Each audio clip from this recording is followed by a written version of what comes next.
যারা ভোট চুরির প্রস্তুতি নিতেছে তারা কি পারবে? কারেন্টের খাম্বা চুরি, তারপরে হচ্ছে আপনার ওই যে না না না আপনার হচ্ছে দেবিদ্বারে এগুলোর ইতিহাস আছে না?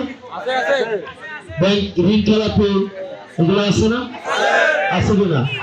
দেবিদ্বারে আছে তো এইসবের ইতিহাস আছে না? তো যারা দেবিদ্বারে ট্রান্সমিটার চুরি করছে একটা সময়, মিটার চুরি করছে একটা সময়, ট্রান্সমিটার চুরি করছে, যারা ব্যাংকের টাকা চুরি করছে তারা এখন আবার ভোট চুরির প্রস্তুতি নিতেছে না? আমরা কি ভোট চুরি হতে দিব? আমরা কি হতে দিব? আমরা কি ভোট চুরি হতে দিব?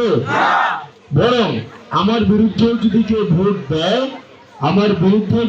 ভোট দেয়, সেই জন্য ভোটটা দিতে পারে, আমরা সেটার ব্যবস্থা ইনশাল্লাহ করব। ঠিক কিনা? চুরি করে ভোট দিয়ে ক্ষমতা আসে কোনো লাভ আছে? হারাম দিয়ে শুরু করে কখনো হারাম কাজ করা যাবে? সেই জন্য আপনাদের কাছে অনুরোধ থাকবে, যারা দুর্নীতি করছে অতীতে, দেবিদ্বারের বিভিন্ন মামলা, মিটার মামলা, এই মামলা, যে মামলায় তারা জড়িত ছিল, যারা ঋণ খেলাপিতে জড়িত ছিল, কারা ঋণ খেলাপিতে জড়িত, কারা দুর্নীতি করছে, এই বিষয়গুলো আপনারা জানেন এবং বুঝেন। এই বিষয়গুলো সম্পর্কে আপনাদের উপরে ছেড়ে দিলাম।